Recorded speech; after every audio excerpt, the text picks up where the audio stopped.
I was not gonna do a deck profile on the Dorugoramon with the new Dex Dorugoramon. Damn, this camera's there you go. But I'm like, you know what? It's a fun deck. You really get its full power in the following sets, but it's still a fun deck. Let's get into it. You are going to be tucking cards underneath, so we're still going to play the Dorugoramon from BT-7. When you tuck something underneath, you draw a card. You just go through your deck much quicker. 4 of the BT-16 Dorugoramon. This one lets you play the new Tamer, start your main phase, you're able to tuck it underneath. And then you can only be deleted by battle. So it can't be deleted by effects or, you know, bounced or anything like that. I'm sorry, other than by deletion. So I guess option cards will work if they would delete you, but you can't be bounced back. I think that's pretty much it. Then in here at all turns, get 1000 DP. Probably the best Dorugoramon to probably run is the OG BT-7 one. On play, reveal 3 cards, add a card with X Anybody and a Coda. And the inherit, when you tuck in a card underneath, you gain 1 memory. It does see itself being triggered when it does places itself underneath. So just remember that. 2 of the BT-13 Dorugoramon. Just because of the Dorugoramon, when you do Digivolve, it's going to cost 2 instead of 3. And the all turns, you get another 1000 DP. To round it off for the rookies, 2 more Dorugoramon from the BT-9. And I feel like these 4 slots you could play around with. But this one, you just trash a card with X Anybody and you're able to draw 2. Just extending, not really extending your turn, but just being able to get cards much quicker, because the deck, it's kind of an old school deck where you're just building up to the Dorugoramon and swinging with the new keyword collision. It's not like these DNA decks where you just spit out bodies and DNA. So being able to draw very fast is to your benefit. Champions, BT-16 Dorugoramon. So now we're starting to introduce collision. So what collision is when you attack, it gives all your opponents blockers, and then they're forced to attack if they can. I'm sorry, not attack, block. They're forced to block if they can block. So, you know, it's pretty good because then you're going to give yourself piercing, and then they'll get deleted, and then you're able to digivolve into level 6 for free.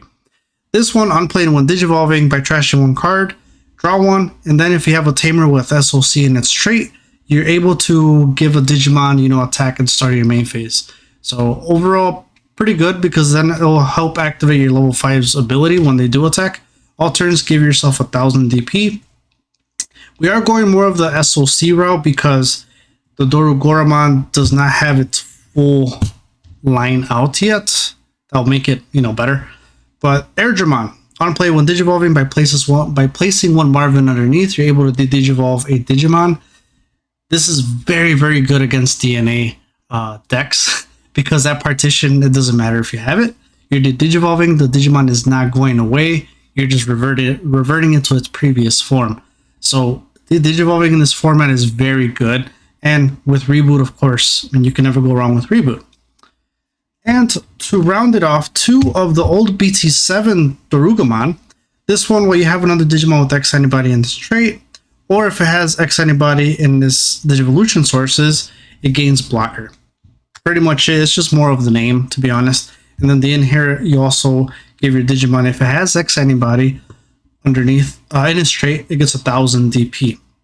Level 5's the new Dorugoramon. Now here's where I was talking about that the collision will help.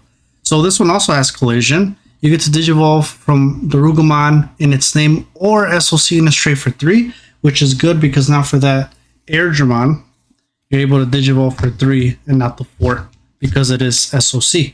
Now the alterns, when an attack target is switched, this Digimon with an SOC trait Tamer card and its Digivolution cards may digivolve into a Digimon card with Beast Dragon, Undead, or SOC trait in the hand without paying the cost.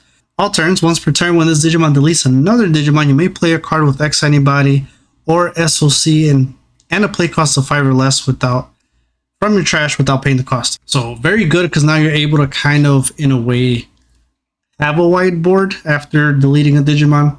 Still one of the Dorugoramon from BT-7, and we're only playing 1 because it's limited at 1. So when you digivolve, you're able to place a black card with X Anybody and its trace from your hand under this Digimon. And when you do that, it prevents effects from deleting it or reducing DP until the end of your opponent's next turn, which is very good against Sylphimon. because all that DP reduction, you have that, like, go ahead, do what you gotta do. You have protection, so very, very good card. And then the Inherit just gives you security attack plus if you have X anybody in your sources. Rounded off, honestly, I absolutely love the Mega Dramon. I would love to run it at 4, but they're all pretty good. And reason I will like to run it at 4 because of the Inherit. When you attack, you get to digivolve one, and like I said, the digivolving these cards when you know they can blast when you attack. Now you can still attack, they digivolve it, now they can't blast, and you pop the Digimon or you just swing anyway. So that is the reason why I would want to play it at 4, but 3 is still pretty good. On playing with digivolving, reveal the top 3 cards of the deck. Then you can place one machine, cyborg, or SOC. In this case, it's only SOC. So be mindful. That means you can't tuck that underneath. You can't tuck some of the Dorugoramons underneath, or this one underneath because it is not SOC. So you're able to tuck one and then add one to the hand, and then the other one gets trashed, or the rest get trashed. Then when you attack, if an SOC trait Tamer card is in this Digivolution cards, delete one of your opponent's Digimon with a play cost of 3, or a Tamer. So there's that. You can pop a Tamer or a Digimon as well. Let's showcase the new bad boy, Dorugoramon. He's pretty good.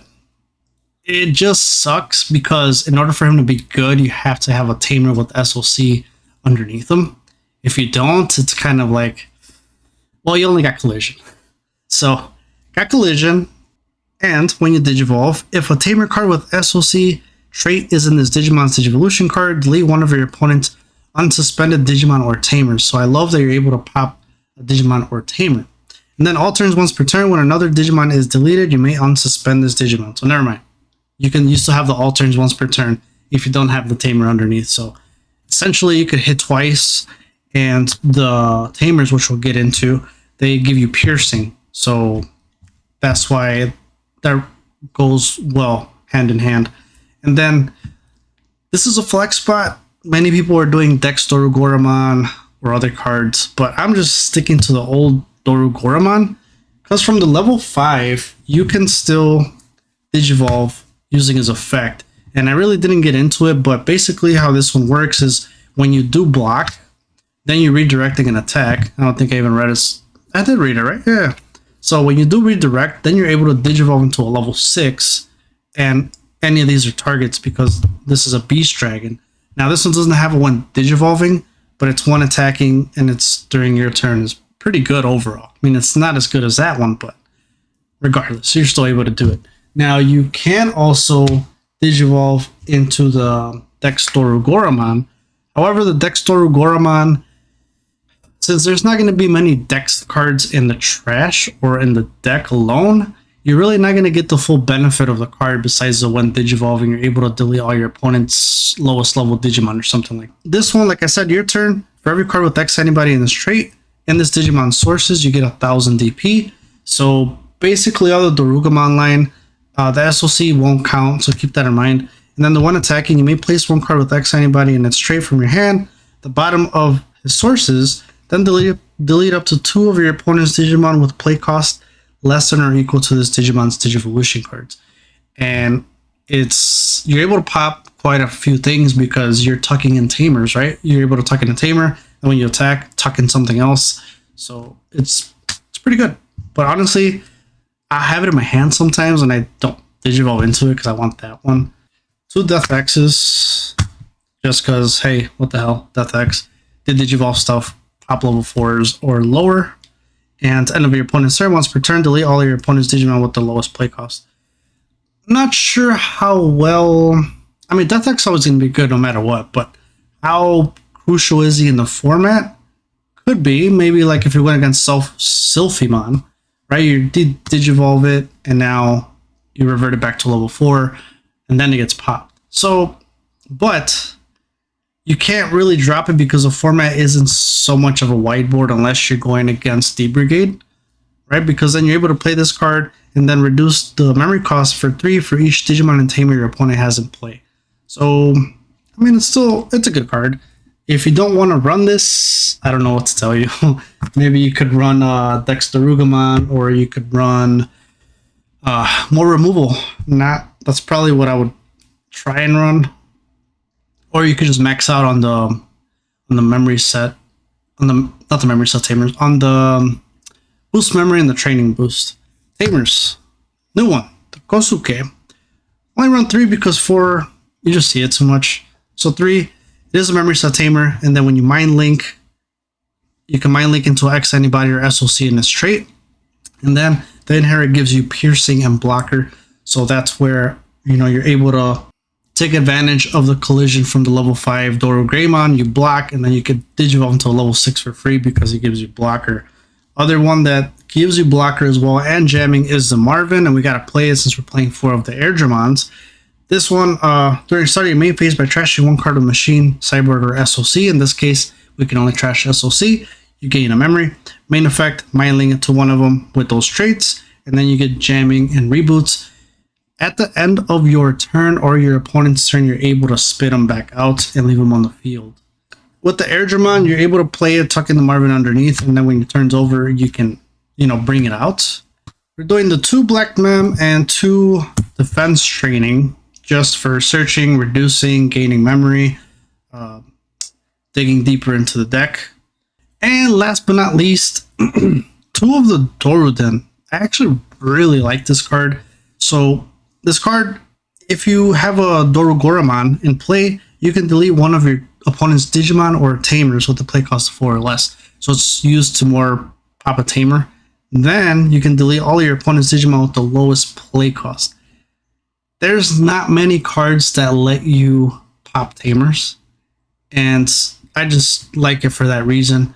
Especially if you have 3, you already have your Dorugoramon, you swing, and then you're just able to just drop it and pop your Tamers. Essentially, you could clear board with this and the Dorugoramon if you have it in play. So there it is. Make sure you're subscribed. I am going to do some battle videos on this deck profile along with all the deck profiles that you see. I will have some eventually. It is a little bit busy right now. So thank you so much for the support. I'll see you guys next time.